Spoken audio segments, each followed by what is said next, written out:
Welcome to Comic Sans, the podcast about comics for those who are sans knowledge. I'm Yen. I'm the comics half of this podcast.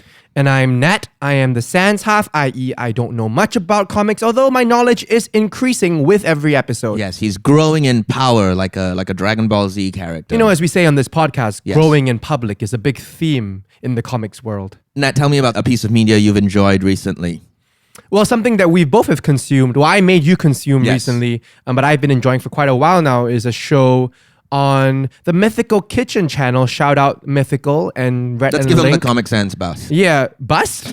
What did you say? Let's give him the Comic Sans boost. Yeah, no, they have a series called Last Meals, which I really enjoy. It is a series where the host, Josh Scherer, I hope I'm pronouncing that correct, interviews guests on. And the caliber of the guests are just getting insane. They've had Gabriel Iglesias, they've had Gordon Ramsay most recently, which is insane if you know That's the pretty lore cool. of Mythical Kitchen and Josh's beef with Gordon online. The episode we watched last night together here in New York. We are in New York in case you missed that in the previous episodes. The episode we watched was with Ben Schwartz, who Yen and I are huge fans I love of. Ben Schwartz. And his improv, especially his improv. And it was a great episode. Ben Schwartz was incredibly funny and incredibly annoying He was in the so way, irritating. you know. And I think for me it was very enlightening to see where Yen gets a lot of his on mic persona from. And off mic a little bit. It really was kind of watching it and being like, oh man, that's what I sound like sometimes. Of course, I'm nowhere near as funny as Ben Schwartz. But He I think aspires. He I think I aspires. can be as irritating. Yeah. I think that's within reach. I can attest to that. Speaking of, so that's, you know, that, What are you enjoying? well, it's related actually. Oh. Well, because similar, I watched the Marx Brothers Duck Soup from 1933 for the first time. Yes, I caught snippets of You it. did catch snippets of it, and it was a riot. I laughed till I cried. I found it so funny. And I was also watching Groucho Marx and being like, man, this guy's irritating. And he kind of sounds like me. You know, I'm glad you're having some sort of self-enlightenment. Well, honestly, I think the problem, Nat, is that I'm watching the masters and I'm not watching it and being like, oh, I should change my trajectory. I'm watching them like, how can I be more annoying? How can I make my persona more difficult for other people to deal with? And I think, you know, I've hit a plateau in how difficult I can be. I think I can get worse. And I think Groucho and Ben Schwartz are going to help me get there. So all that being said, this will really be my last episode on Comic Sans. After No, this, you got to stick around for the Dragon Ball episode, dude. What are we reading today, Yen? You know, I know I make you answer this very often, but okay, what are some graphic novels we've read? We've read This One Summer most recently. Yes. We've read Saga.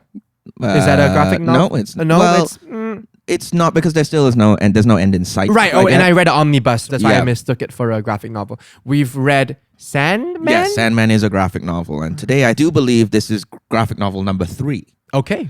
And let's get into it. So Nat, today we're reading Asterios Polyp. Written, Was that English? yes. Well, it's Greek adjacent. Is that a bit? No. Oh. No. Well, okay, we're gonna get there. We're gonna get there. Bear with me. Written, illustrated, and colored by David Mazzucchelli. Okay, so this is a work entirely from one person. It's a one-person show. A one-person show. It's from 2009. Let me tell you a little bit about David Mazzucchelli. Please do. Mazzucchelli has been working on comics since the 80s, drawing a bunch of famous characters you know, like Batman and And Old Hornhead. Tintin. No, Old Hornhead. Come on, Hornhead. The Man Without Fear. Come on. Sure. Daredevil. Yes, Daredevil. I think I've almost successfully brought up Daredevil in every episode of this season. Or Matt Murdock. Or Matt Murdock. I've invoked him in some shape or form. Let's unpack that. No, it's there. Okay, anyway. So he's worked on Batman and Daredevil. And he's also worked on his own projects, you know, not related to the big two, in anthologies. And he's done shorts in Drawn and Quarterly, which I mentioned a little bit in This One Summer. That's what Gillian Tamaki's illustrated for. Yep. He's a very eclectic artist. So in Asterios Polyp, this is probably his biggest project. Just in terms of quantity is what. In terms of length, scope, ambition, he worked on this, what I'm about to hand to you, he worked on it for over a decade. Oh wow! So this is the work. Have you worked on anything for over a decade other than yourself? I have not worked on myself for a decade, definitely. You don't think? Oh No, wow! I have spurts. I get on it for like 1 week and I'm like, forget about and it. then you watch Ben Schwartz and eat then duck I and you're watch like, Ben I'm gonna get better. Oh yeah, I'm gonna get so annoying. So I don't think I've worked on anything for a decade. The longest project I've worked on is a novel I've been working on for like 6 years now. Okay, so you're getting there. Have you worked on anything for a decade? Oh, I don't think so. Not even yourself. What about your marriage?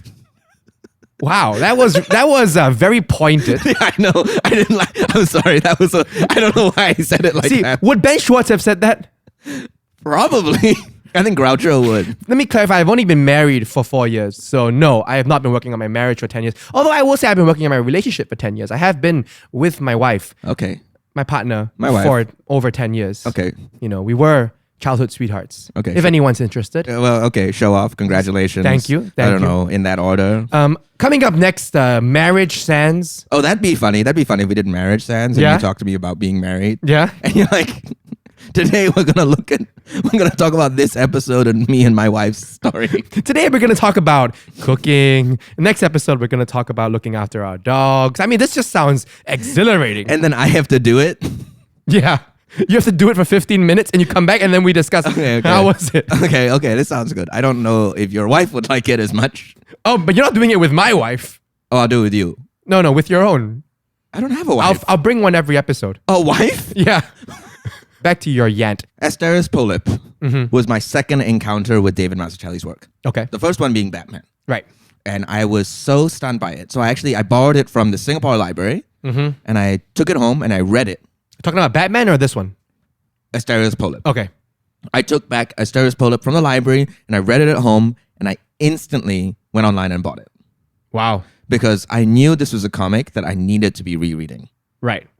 And it was probably a lot to do with the fact that it was the first time I was confronted so directly by style in the comic book form. Style. Interesting. So Douglas Woke, in the New York Times review of Asterios Polyp in 2009, described Asterios Polyp as style as content. Wow. So there's this merger. Style is not just something, a flourish on the sidelines. It's integral to the work. That's really interesting to me because, I mean, we've read a bunch of comics and I would say all of them have a distinct style. Yes. But you're telling me this takes style to another level. It certainly does, Nat. I'm excited. So it's not necessarily a story about what happens to this character. It's more of a character study with a capital C and S. We can throw some big words at it. Some big words that Asterios, the protagonist of the story, likes to lobby around. Rigor, formalism, ontology, aesthetics. Big words. And I've got a huge word for you. Yeah. You ready? Yeah. Künstlerroman. I don't even know if I'm saying that right. I hope I'm saying that right. Is that related to a Bildungsroman? It is. So a Bildungsroman is a coming-of-age story. Yep. A Künstlerroman is specifically about the artistic development of an artist into Oh. maturity. Oh. So we are reading a story about an artist today. Oh. An artist named Asterios Polyp. Interesting. So it's a story about representation and symbolism. Asterios, being a professor of architecture, makes him very concerned with what things mean and how things look. Mm-hmm. And that's a great thing to consider since we're reading a comic book. Right? How is a comic book representing reality? Where does it fail? Where does it intentionally fail so it can communicate something deeper than reality? Mm-hmm. How can the comic be subjective in a way that no other medium can be? So you've How? got some ideas for this, right? Do I? Okay, maybe you don't.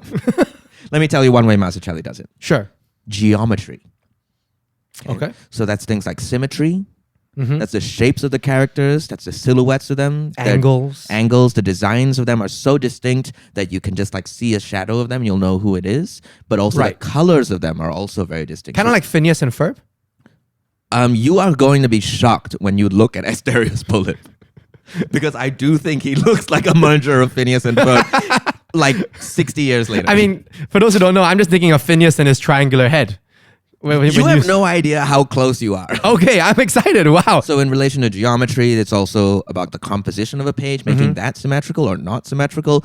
And it's also the structure of the story is symmetrical. The chapters jump between Asterios' present and his past. And I'm not going to say any more about the symmetry, about a specific moment. You're not going to get there, but we'll talk about it later. Sure. Okay? But when you're reading Asterios Polyp, it's as if for almost every single page, Mazzucchelli thought, I'm not even going to bother putting this page into the book if I can't find an interesting way to do it. If it isn't working on at least 2 levels, I'm not going to draw it. We're going to be reading from the beginning then, the first 6 chapters of Asterios Polyp. Okay, so for our listeners, Asterios Polyp is a little difficult for us to segment, so we're just going with the start. And there's also no page numbers in the hardcover edition. Right. And I don't think there is a softcover edition. There's just no page numbers. So, and chapters is not a word the book uses. I'm using the word chapters. Okay. So what we're taking that to be, the chapters are every time a page on the right side is all white except for an image in the center. Okay. This is going to make a lot of sense once you start reading it. Got it. So we're going to be reading from the raindrops. So that's a white page with a square image of what look like raindrops That's in the the middle. first page of the comic. That's the first page. And we're reading to the chapter that opens with a silhouette of the female protagonist. And so to be clear, you will stop, or you can stop, you can keep going, but Nat's going to stop at a yellow image of a mosquito on the right-hand page. Okay. So do not read past the mosquito for me. For Nat. Yes. Reader, we cannot tell you what to do. You are subject to your own laws, Yeah. your own freedom. But that being said, what we will tell you to do right now is, follow and rate the show on Spotify and Apple Podcasts. Oh, that one we excellent. can compel you to Excellently do, and I will right now. And if you don't do it, you're not allowed to listen to the rest of the episode.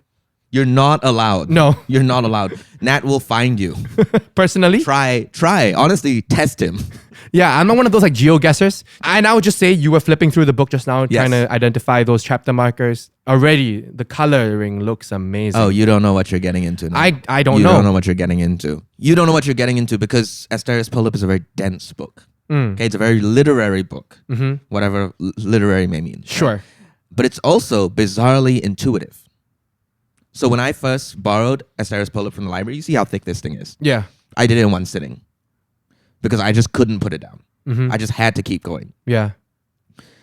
And it can feel a little emotionally distant at times, but that's just Asterios at work, the old curmudgeon. If you work your way past his walls, you'll find an incredibly rewarding book, a mournful book, a hopeful book, a book about life and growth and growing up. So now, Nat, let's read Asterios Polyp and see his life both come together and fall apart, often at the exact same time. Welcome back, listener. Welcome back, Nat, from the world, mind, life of Asterios Polyp. I'm kind of not glad to be back. I wanted to keep You want reading. to stay? Oh, Yeah. okay. Well, okay, Nat, before we continue, could you tell us what you read or describe what you read to us in about 5 words? Sure. And not the plot, Yeah. but what's notable about this? What's sticking to your mind? Colors. Okay, with a whisper, sure. Okay, next word. Next word I'm going to use is humans? It's a question. Okay. And by that, I'm referring to the way that he depicts humans. And it's just so creative. Sure. Yeah, like the character design. The character designs, but not just a character design that is fixed. The way that humans, whether it's the protagonist, Asterios, am I pronouncing that right? Asterios, or just the peripheral characters, Yeah. they are constantly changing to convey something. And so that's why I kind of put this humans in a question mark. Word 3. Word 3, New York. New York. New York. And I think that's only relevant because, I think it's awesome that we're reading this in New York. Yeah. To see some of the scenes and the depictions of everyday New York, the subway, and just the streets that we have been frequenting every day. That was just a really nice thing for me to read. 4. Fourth word. I'm going to go with a 2-worder here. Okay, I'll allow it. 3-worder, if you will. Okay, I'll break it down to 2. Thank you. Dead twin. Oh, okay. Yeah. Which I could sum up into narrator, which was, I think, something that caught me off guard. Yes, it's a pretty strange move by Mazzucchelli. Yeah. We'll get into it. We'll get into it. And then my final word would be, I think I'm going to go with silhouettes. Oh, yeah. Okay. I think there are some very interesting use of shadows and silhouettes. And you alluded to that in the Yant with regard to character design. Yes, and how recognizable. distinct and recognizable they are. And that definitely stood out to me as well. How's that for a 5-word Yeah, summary? that was all right. Okay. That was all right. I'll try to do better. Yeah, you could. Yeah. Okay. I'm sorry, Dad. Yeah. What? Okay, we're getting in a real heavy literary content here. Freud's coming into play. Let's get Foucault in here. Let's get a little Hegel. At least one of those names show up in the 5 chapters. I'm pretty sure. Nat, so okay, Asterios Polyp has 2 plots, concurrent plots. Can you tell us what those 2 plots are? Sure. So we kind of have what's happening in the present. Yes. Which is what the book opens with. There is a huge thunderstorm. His building catches fire. His whole apartment catches fire. And throughout these 5 chapters, we see him just decide to be like, okay, screw this. He distinctly says, not again. I don't know if that's literally this has happened to him before or it's sort of this is like metaphorically my life is in flames again. It's not explained in that first 5 chapters, but he then books a Greyhound bus to seemingly nowhere. He literally asks, how far can this amount take me? Yes. And he books a Greyhound bus to this random town, and he walks into an auto repair shop and he's like, you guys have a job for me, blah, blah, blah. Goes to a library, reads some books about cars. That's the surface level, present day plot. Underneath that is the story of Asterios' life. Yes. As a architecture professor, one who has interestingly never built anything but has designed a lot of, they call him a paper architect or something like that, right? Yes. And just sort of his journey through academia. Interesting also his love life, some problematic choices he's made, sleeping with students. Okay. Yeah. Students, but also colleagues. And as I alluded to, narrated by his dead twin brother, who died stillborn. Yes.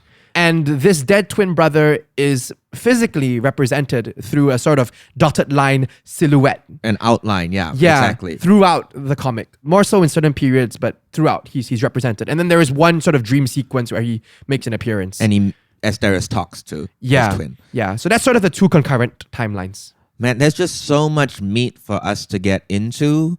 And I think we're just going to have to go in sequence. Sure. And we're going to jump around a little bit here and there because there's a lot of things. There's a lot of interplay with Mazzucchelli's doing already in these, 6 chapters or 5 chapters in a prologue as I see it.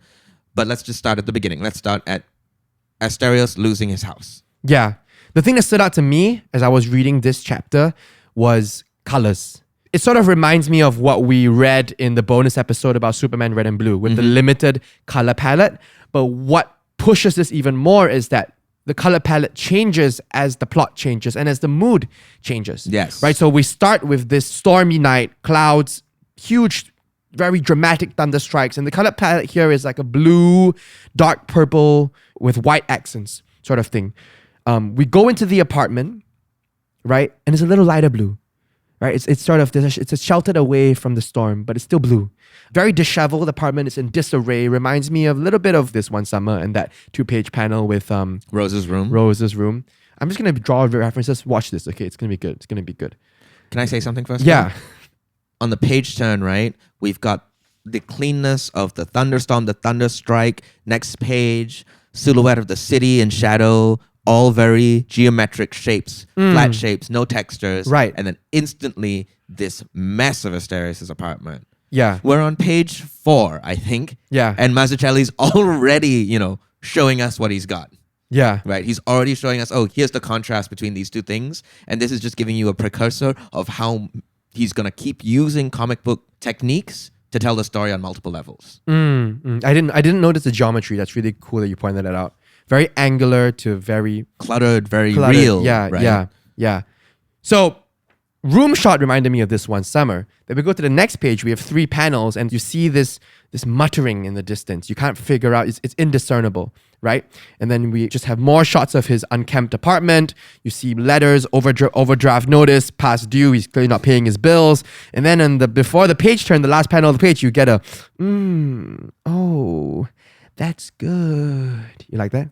I did not like that at all, but I also think I know what you're going to connect this to. I'm going to connect it to 2 things. Okay. I'm going to connect it to Saga. Yes. And I'm going to connect it to sex criminals. Oh, yes. Very good, Nat. Very good. So you get that idea of, okay, somebody's having a good time. Yeah. And it's not me because of what Nat did.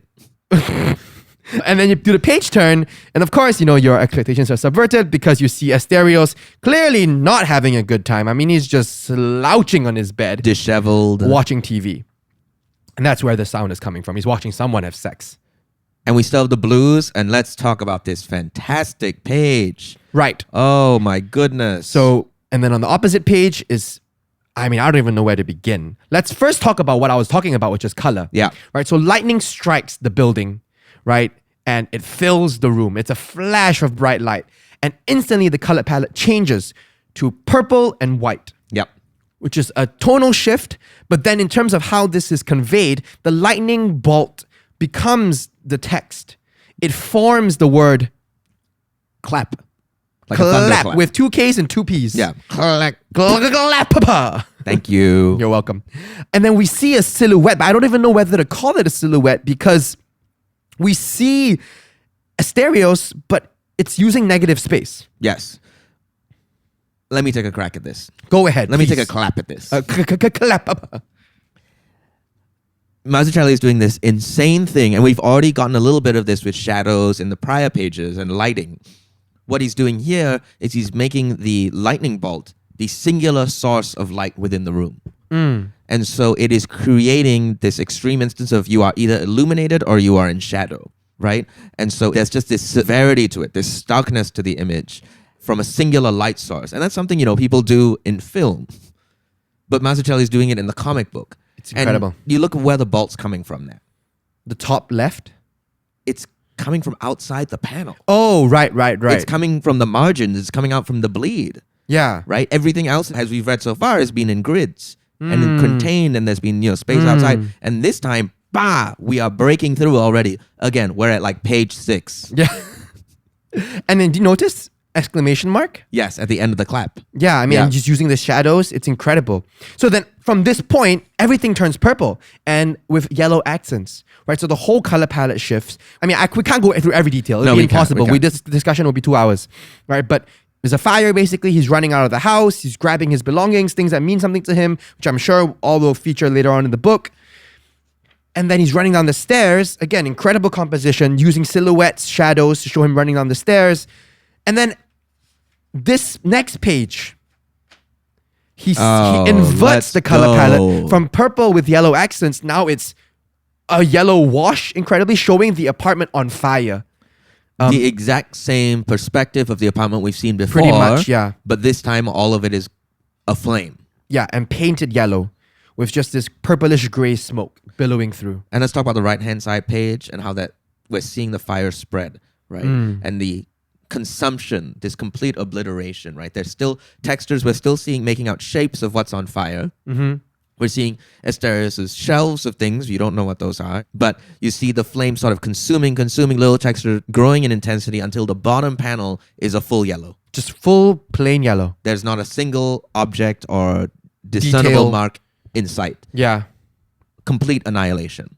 It's incredible. And that's where Asterios is where we start this story. His entire life has been annihilated. And I'm going to say one more thing about color, right?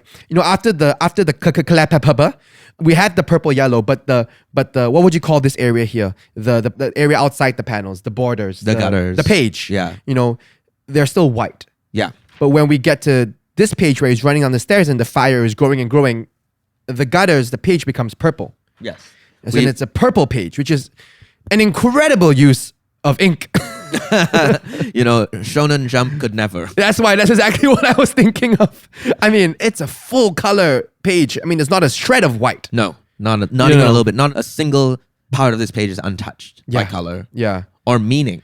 And really. This is just the prologue. And we're just in the prologue. Folks. And then we flip. And then we see his head shape. And then we're on And then I'm like, Phineas? Okay, never mind. We're on the chapter 1 cover, which is Asterios looking very refined, clean-shaven, very unlike the man we saw lounging on a mattress without a bed, which I think is the heights of the sign that someone's in trouble. Yeah.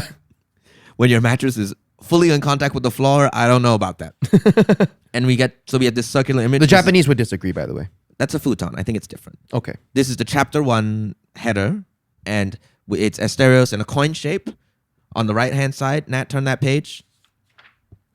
Oh. It's identical, but it's a mirror image. The center image of the next page is Asterios watching his apartment burn from the exact same perspective, right? Right.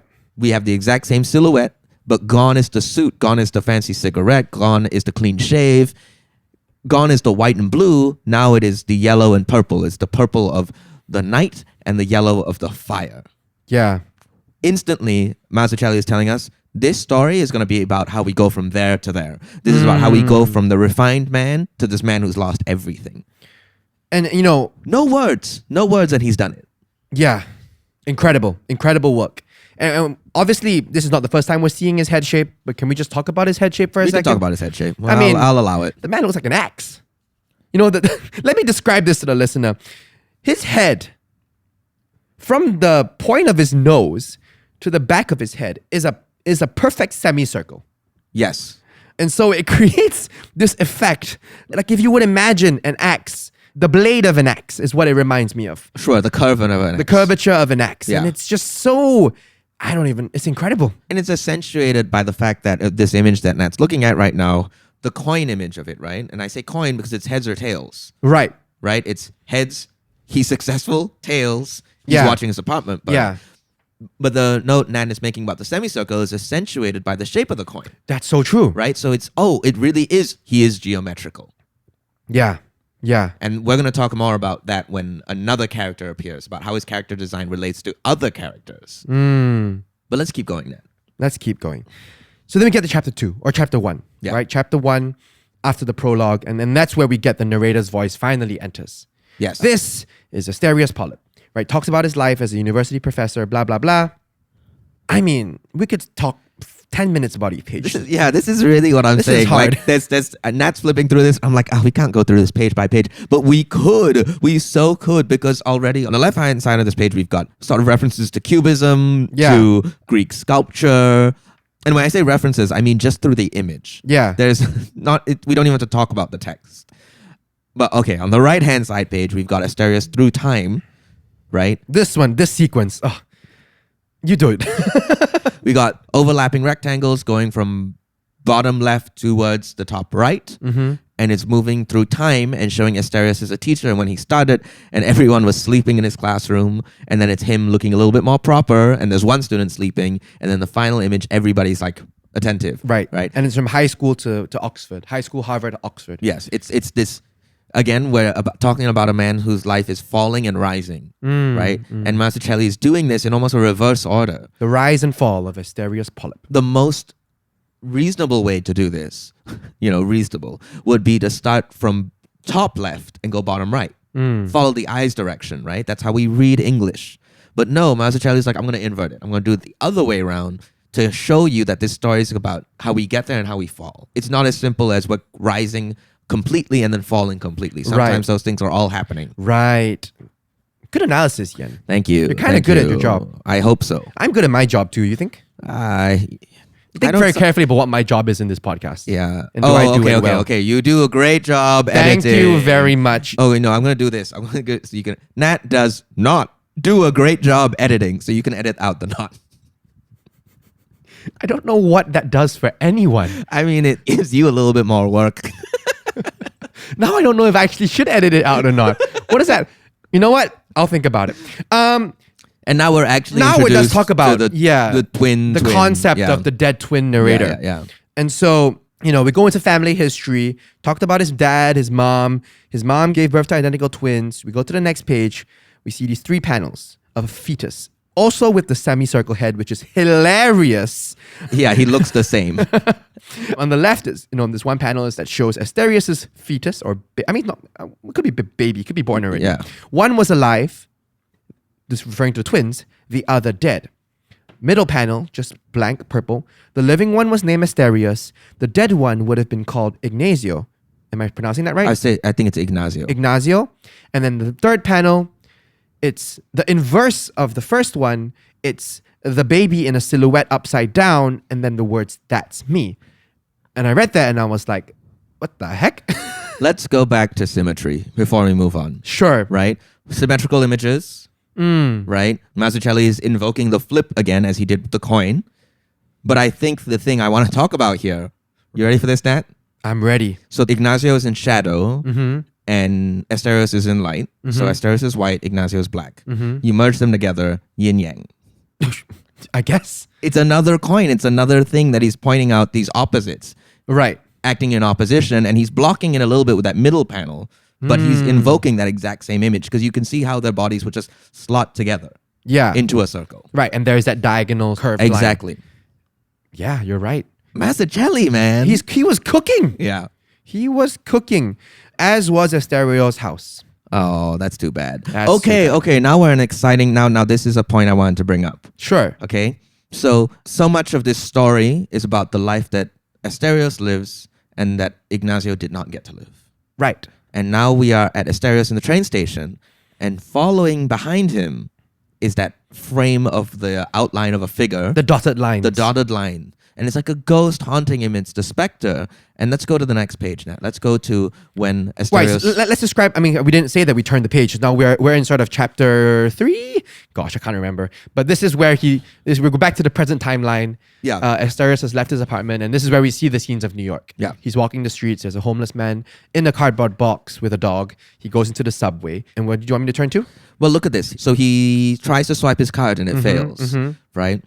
There's a little bit of, it's actually quite a protracted moment stretched out into 5 panels. And at the bottom of the page, we have Asterios deciding what to do, and he decides to duck under.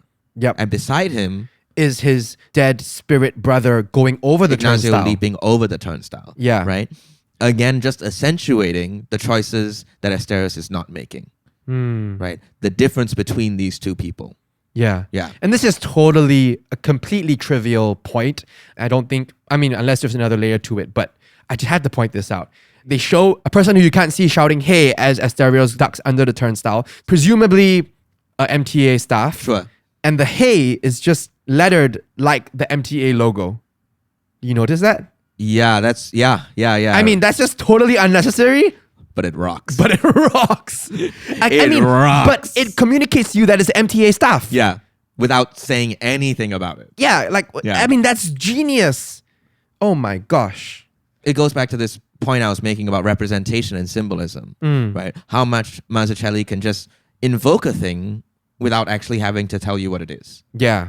right? Yeah. And subconsciously, that's just working in the back of your brain. Oh, okay, MTA stuff. I'm going to keep going. And we haven't talked about color yet. You know, we're still on this purplish yellow color palette, but it's different. It's muted. It's lighter now. It's in the aftermath of the fire. Yeah. The presence of the fire still lingers. Yes. But it's a different yellow. It's a different purple. It's more pastel. It's almost a transition, and we're going to get to that as we keep going through. I want to talk about one of the chapter pages. It's the apple. Sure. A grid of 16 apples, each of them drawn in a different way. And this is where we get to the humans thing as well. Yeah. I mean, it's going to link to that. Right? And just by showing this image of 16 apples in different artistic styles, different historical artistic styles, already Mazzucchelli is asking us, okay, which one of these is the apple? Which one of these is real? Which one of these feels the most true? And then you turn the page, and then immediately you get this collage, not in the same grid. No. But you get an immediate continuation of that exploration of styles through this depiction of 1, 2, 3, 4, 5, 6, 7, 8, 9, 10, 11, 12, 13, 14 humans and 1 dog. Shout out to the dog. Have a different interest. And all of these figures are in similarly different styles. Yeah, so we have characters that look a little bit more like a caricature. We have some that are almost like Cubist, Picasso-like. There's a character that's made out of words. Yeah, like on like lined paper. The words are shaped into a person. There's ones with dots, more like something like, I want to say Liechtenstein, but I'm definitely wrong. And then there's like a hieroglyphic figure as well. Yeah. I mean, it almost feels like this might have been Mazzucchelli's character study explorations as he was trying to figure out the look of this comic. Possibly. Yeah. But I think the thing that it's also bringing us into Asterios' worldview of this is how he looks at people. As an architect, as a paper architect. Yes. As a very intelligent, well-read guy. Yeah. A man very concerned with what things mean. He's looking at people and he's ascribing certain styles to them. Right. And underscoring all of that is the narrator's voice, giving a very philosophical exposition on this idea of what if reality were simply an extension of the self, and it's going into all these thoughts about that might explain why some people seem to get along so effortlessly while others don't, and emphasizing the differences between people. I mean, and then you turn the page and then we see for the first time so far in this chapter Asterio. Yeah. And he is depicted in this, what is this? It's not even cubism. It's like, I don't know, man. It's like figure drawing. It's like almost like the most rudimentary elements of a figure. His arms are cylinders. Broken up into absolute geometrical shapes. So Yeah. prisms, cylinders, tubes. And he's addressing this classroom of people, all of whom are different. Well, some look like him. Some are also like sort of geometric cylinders. Yes. But others are more curved. Some are dotted. Thicker Some are lines. cross-hatched. Yes. Just brilliant. And I think but again, it's a very exciting way to depict this image, but it's also coming back to how Asterios views the world, right? And he's trying to make his students more like him. Yeah. He wants his students to view the world the same way he does. He wants them to become geometrical. And that's why the only style that repeats in this classroom is the geometrical style. Exactly. Right. Okay. Because they're absorbing him. Yeah. And he's massive, by the way. In this, He's huge. He's towering. Panel. He's the Colossus. In this full panel page. Yeah. He's towering over them. And then we get to a little bit of the sexy stuff. Yeah, we get to a little bit of Asterios' debauchery. Which, color-wise, again, very noteworthy because this whole chapter has been back to that blue-white color palette. All of a sudden, we go into this story about him sleeping with a student. And when the student propositions him, she's just a stark red. Yeah. And, I mean... I don't want to talk about it. You want to talk about it, you can talk about it. But the color is very, very distinct. Talk about it, Nat. Talk about it. You know, her nipple is revealed. And it's just the darkest red. But as a reader, you notice it because you also know that that's what Asterios sees. Asterios is drawn That's to what that. he's drawn to, That's right? how he's conjuring her, right? Yeah. And the part of what's worth noting there is that she starts as a very normal figure. But the second she propositions him, she becomes this larger-than-life thing. Because suddenly he's noticing her in a different way. Right. And then on that same page, leading up to the page turn, you have 3 panels of Asterios responding. Right. And he's like, the first panel, very blue. Yep. Extremely flattering, he says. But next panel, you see a little bit of the red creeping into the background. And the border of the panel is getting a little shaky. It begins to warp. Wobble. I think it would be inappropriate. Final panel before the page turn. The borders of the panels are gone. It's all liquidy, fluidy, and it's all red. Right? Given the nature, bam. Next page. They are in this amorphous panel shape and it's 2 naked bodies. Post-coitus.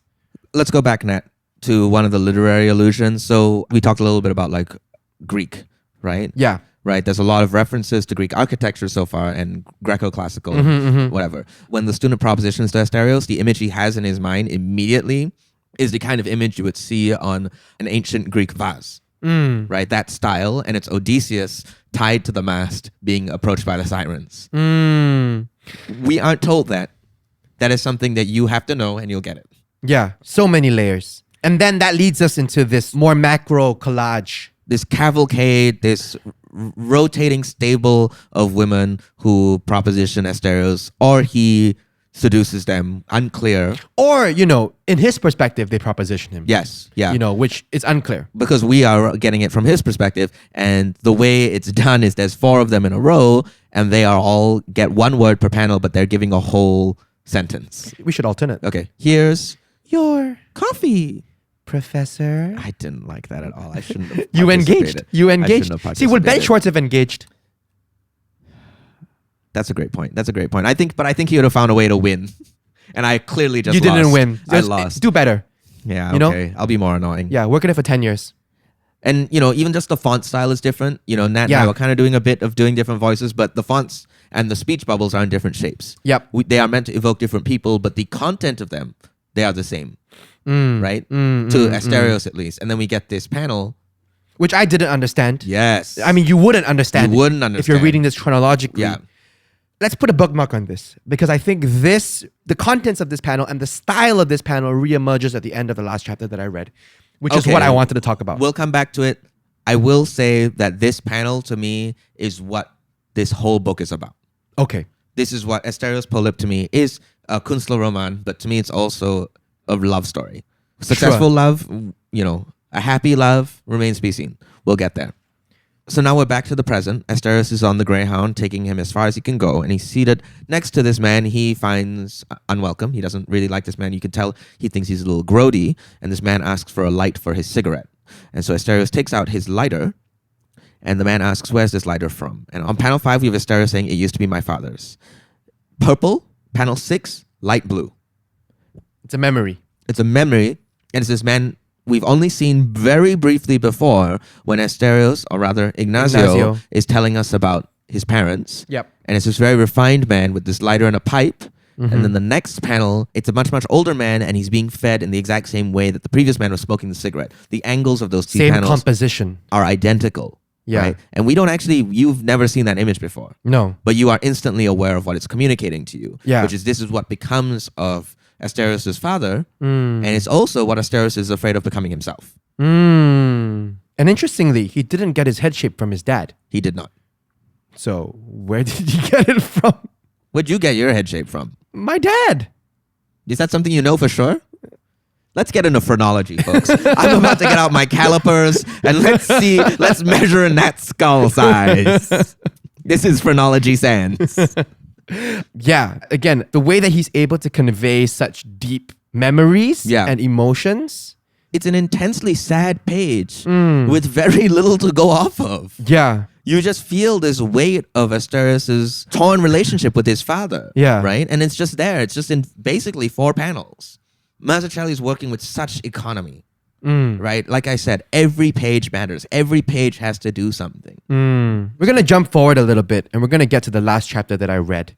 And the chapter opening is, as we alluded to pre-read, is this woman, the silhouette of a woman. With what looks like there's a spotlight shining on her and then there's a shadow of her behind.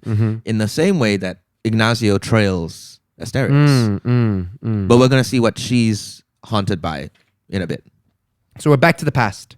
Yes. We're back to narrator Ignacio. We're back to the blues of the past. Interestingly, I'm just noticing the very first panel of this page, we're blue, but we have that red wine. Interesting. That feels like a conscious choice. Yeah, 100%. Yeah. You can look at these pages and you know Mazzucchelli was thinking about every single one of these choices. You can see why this took 10 years now. Yeah, like maybe that wasn't red at the start and he was like, oh, but if that was a red wine, that's going to be a foreshadowing for what we're going to get later, which is the introduction of this character named Hannah. And we talk about the character design, right? She is devoid of the sharp edges that Asterios has. She's very round, but I don't mean like chubby. I just mean that her lines are very curved. Every word you're saying is just getting worse and worse. How would you describe it? I would say that her head is an oval shape. I mean, so are like half the people in this room. That doesn't go into the point. No. This person's pretty oval. This is great. This is great oval. podcast content. This person's pretty This is oval. great. Nat pointing at a book. Wonderful. Okay, I think the key thing about her is her shoulders. They slope. They slope. Like, she couldn't carry a tote bag. Like, it would not be physiologically possible for her to carry a tote bag. Again, devoid of the angles perhaps necessary to carry a tote bag, if I follow your analogy. Yeah, very sloping shoulders, very sloping head shape, very subtle chin, And even jawline. the eyes are looser than Asterios's, right? The eyes don't actually have a hard line that closed them off. They sort of just fall onto the page. Right. And so this character is introduced as this new faculty at this university. She's a professor in sculpture. And then we go into her backstory, and I mean, Page turns. if that's a page turn, if that's a page turn that I ever seen one, I'm not even saying Say words. that again. No, say that saying again. Try that again. If I'm a page turn that's ever seen one. That's so true, man. If that was a page turn you've ever seen. I mean, so you're just hit with this wash. I mean, the page is pink. Yes. I mean, gone is the white again. And then we see the corner of the page is peeled back to reveal the white page underneath the pink page. Oh, man. Where we are seeing Hannah and Asterios having this conversation at the party, and she's narrating this story of her life in the pink part. Yes. Am I making sense, people? I'm looking at the page, so I think you're making sense. But it's so hard to explain. But it's very hard to explain. Guys, just go read Asterios Polyp. Please, we're not doing justice read at all. Asterios Like, there's Polyp. no way we're doing it justice. You know, do it as I did. Get it from a library. Actually, Nat, we didn't say this, but you're reading a copy from the Chicago Public Library. Shout Once out again. Chicago Public Library. Shout out Chai Polyp. And so we get these snapshots, photographs, literally, Literal photographs. of her story, her life, about how her family was incredibly sexist, had 4 boys. She was in clearly an accident 6 years later after the last son was born, and her family only cared about the brothers, didn't care about her. They actually let her study art because they were like, women shouldn't be allowed to study real things, apparently. Very bizarre, but it notes how she was incredible as an artist, as a student, but she had suffered from crippling self-esteem. How she was invited to be valedictorian, she was invited to be in this exhibition, that show, but she always turned it down. And there's just incredible imagery of the spotlight. You talk about this, Yan. So this whole section is 4 pages. Yeah. Okay. And what you notice is Mazzucchelli is using the exact same composition for the 2-page spreads. Look at that now. Yeah. Right? Symmetry. So there's 2 images on the left-hand side, 2 square images, and then there's 4 people in a row, and it's the sons of the family, and then Hannah in a tiny circle, And then Hana getting all her awards and not being recognized by her family, and this spotlight failing to fall on her. Next page, 2 images again. Hana in art school, her classmates, 4 figures, her graduating within the circle, the coin, same as Asterios, and then 3 panels of her success, and then her missing the spotlight again. Yeah. Mazzucchelli is showing us that Hana is trapped, right? She's trapped by the impositions of her family. She's trapped by the patriarchy of art school. She's trapped by the own impositions she's putting on herself. And these are all stemming from similar places. And she's caught in this loop. And the way that the pages so perfectly mirror each other in the structure talks to trauma. Yeah. Yeah, just familial trauma that follows you throughout your life. How it repeats itself. And the cycles of that.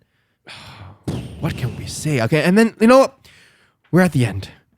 We're at the last 2 pages. And this is what I wanted to get to. And this is when it gets going. Because this is the classic example. Goodness. I mean, I reached these 2 pages. I read it and I was like, okay, I could stay here and try to dissect it myself for the next 5 minutes, or I could just wait, okay, and then come back to here and talk to you. Yeah. Because it's a very good example of where I know Mazzucchelli is doing something. Okay. But I don't know it off the top of my head. Okay. I need some time to process it. Okay. But it's... Let's see if we can get you there. Okay.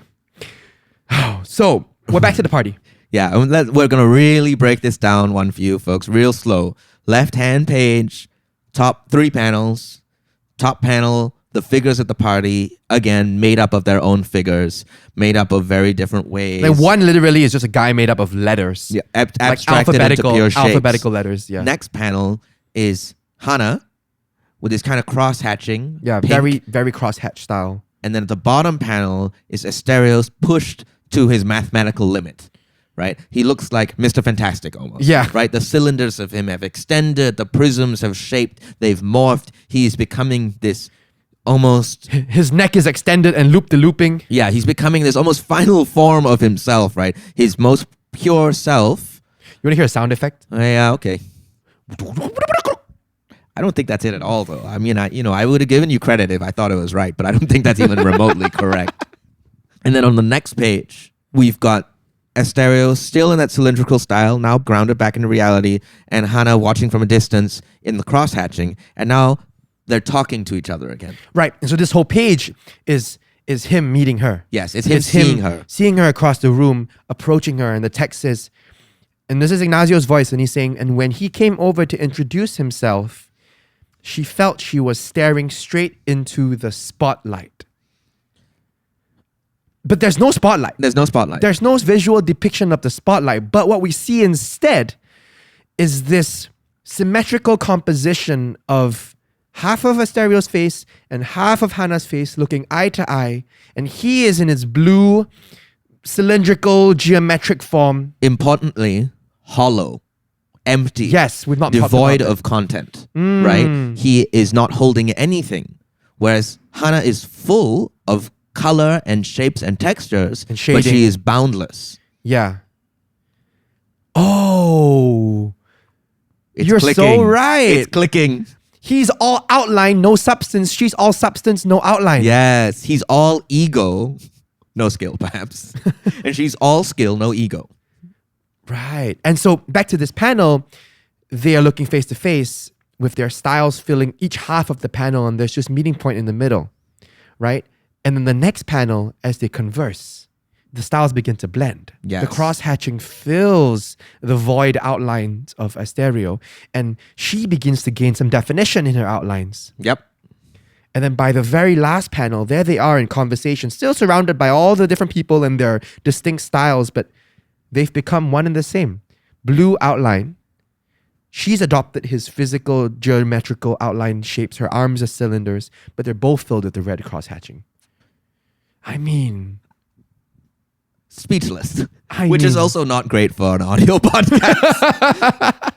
But this is what I want to come back to about Mazzucchelli's depiction of love. Right? Because there's no text here that we need. We are visually getting the exact sense of these two characters meeting and becoming in sync and realizing, perhaps, that this was the person they've always needed. What a perfect segue to Marriage Sans. It's just an incredible way of depicting these characters falling in love and meeting each other and sort of meeting their other half. But it's more than the other half, right? It's essentially The sum is greater than its parts. It's the whole cliche of, this person completes me. Yes. But it also, and I've not read the entirety of the book, but it also reminds me of the relationship advice, which is, you have to be a whole person. Both people in a relationship need to be whole people. You know that saying? Yeah, I know what you're saying. I'm letting you finish it. Yeah, but I don't know how it goes. But you know what I'm saying? Like that old adage of like, if you feel like you need the other person to complete you, that's the wrong way to go about things because you need to be a whole person yourself. And that's kind of predicting where this story goes. Yeah. But also he did have some clues. If we go back to the end of that previous chapter that we skipped, I believe this is the end of chapter 3. If you count the first one as a prologue. The end of chapter 3, the one with the apples, it starts with the apples. And it's after Asterios is recalling all his prior conquests. It's another bisected image. Hana on the left, Asterios on the right. Asterios full geometry. Asterios fully hollow again. Hana just texture, no outlines. And what's she saying, Nat? What makes you think you're always right? That's a question I'm going to pose to you, Yen. What makes me think I'm always right? Yeah. Because I am. You see this divide here, folks? Yeah. Nat's all fuzzy, and I'm just a giant rhombus. I am made up entirely of rhombuses and trapezoids. Can I think of another shape? Oh, boy. Octahedrons. And they're separated again. They're no longer one. Damn. Yeah, sorry, Nat. It doesn't work out for Asterios and Hana. And neither will it work out for us, huh? I mean, that was a given. Was there ever any doubt? As the story goes on, I'm not going to tell you what happens in explicit detail, but you're already getting the textures of it. And like I said, Asterios Polyp is not about what happens. You kind of already know what happens. Yeah. You can tell they're going to split. Yeah. You know Asterios is going to end up alone in New York and his building is going to go on fire and he's going to restart his life, right? Yep. But it's how it happens and it's how Mazzucchelli tells that story. Yes. And there's another beautiful moment that I really wanted us to get to between Hana and Asterios near the end of the book, but I just couldn't do it. I do want to talk about something else about symmetry, though. This is just kind of one of those fun trivia things. Still going? Yeah. Okay, I thought we were going to go to questions already. No. Strap yourselves in, folks. It's another 2 hours of conversation. We could, man, with just these 6 chapters. So Asterios Polyp has no page numbers, but you can tell when you're in the middle of the book because Mazzucchelli did this really nasty thing. Nasty is the adjective you're going for. Yeah. Asterios goes on a little field trip. And this is him in the process of discovering himself, finding out who he is without his profession, without, the love of his life, Hana, without his ego. Because so much of this story is about him losing his ego. And in the middle of the book, he goes on this trip in the present to a giant crater. It is the only 2-page spread in the entire book. It's Asterios looking at this crater. And the only text on it is him going, now that's a hole. This is the midpoint of the book. If you weren't sure what this book was about, Mazzucchelli is making it very clear. It's about emptiness. It's about voids. It's about how we fill those voids, right? And what are we searching for in that process? It's the process of filling that hole or accepting the hole. Now that's a hole, man. Now that's a hole. If I ever seen a hole, that's one. If I ever been a hole, now that's a seen it. If hole I ever been, that's seen. If hole, seen, bean, hole, be seen, it's a seen, bean, hole for me.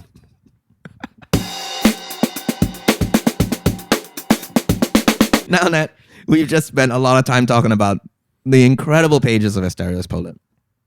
I think I know this answer. Will you keep reading? Oh yeah, I'm definitely going to read that completely before we leave New York. Okay, I can't tell if that was sarcastic. Oh no, I am 100% sincere. I'm sorry, let me do that again. Ask me again.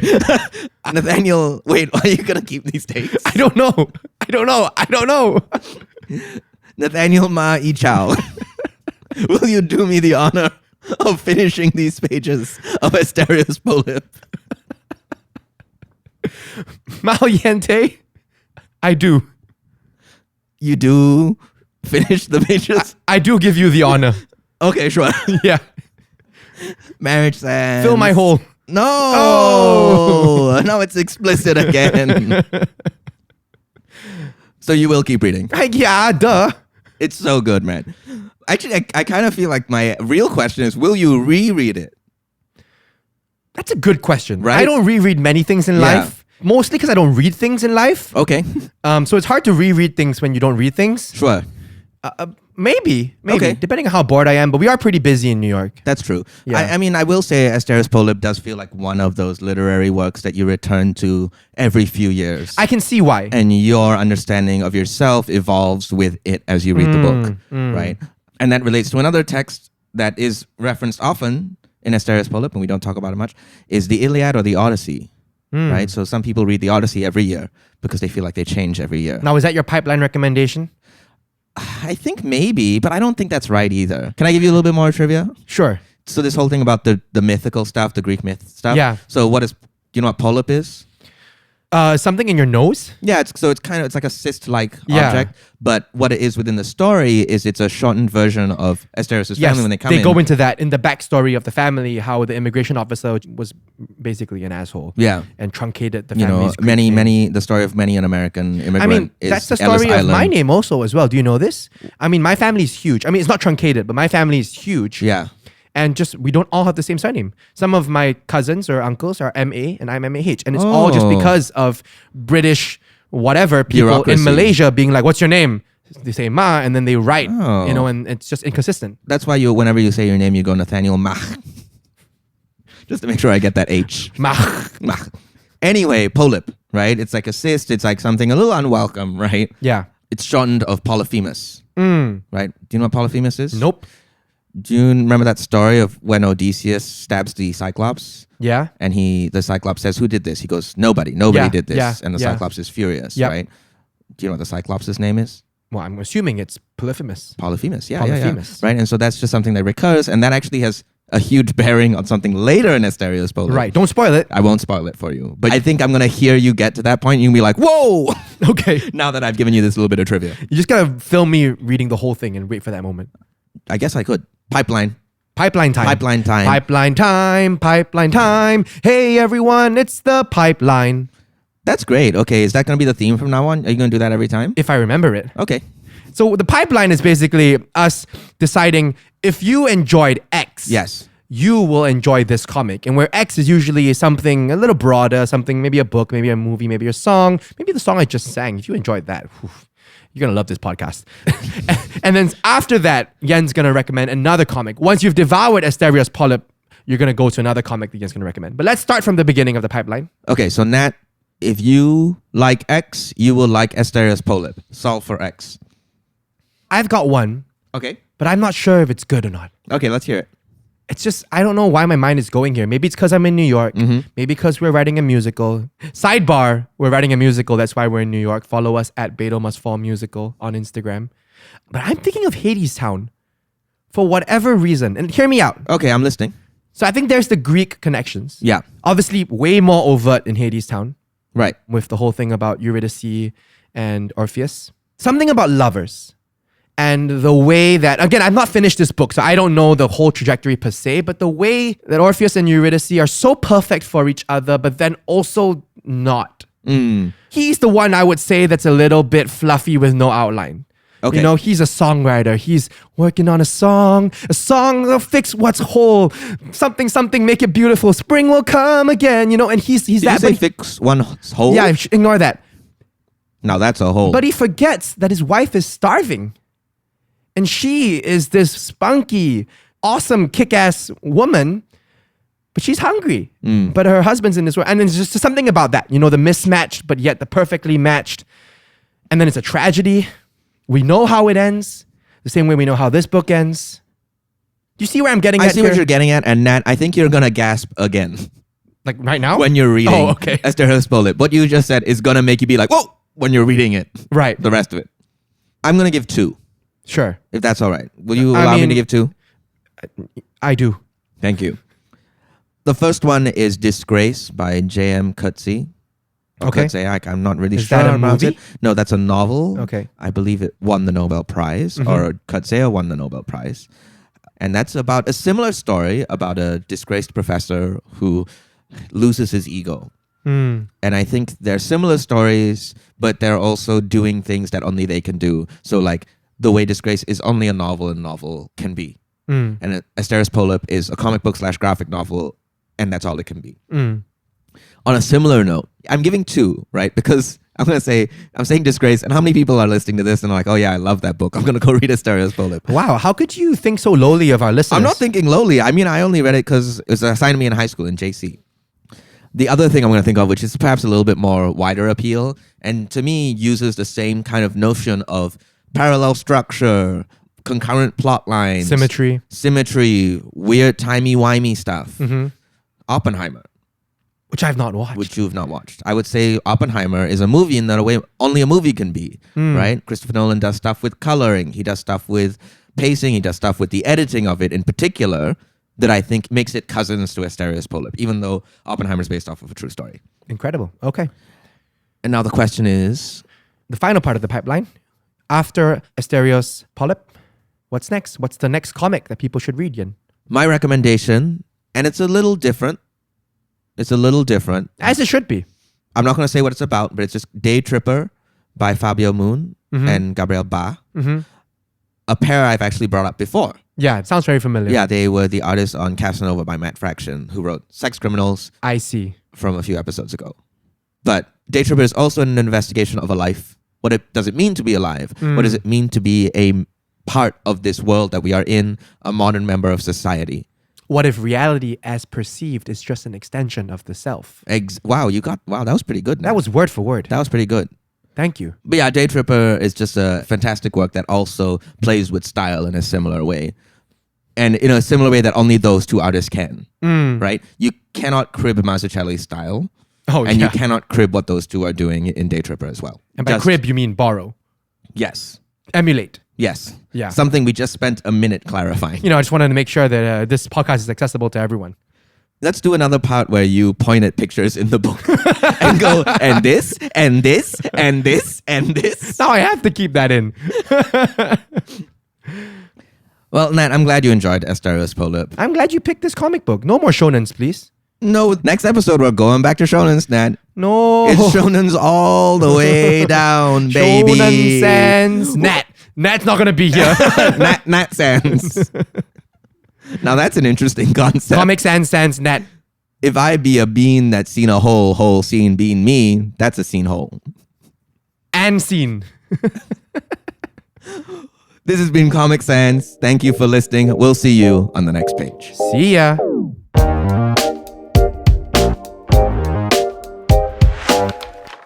Thanks for listening to Comic Sans. This is an Andas Productions podcast hosted by Myle and Nathaniel Ma and produced by Roshan Singh Sambhi and Scott Lee Chua. Our cover art is by Isabel Fang. If you enjoyed this episode, don't forget to follow and rate Comic Sans. And while you're at it, follow us on social media at Comic Sans Pod. Links are in the description below.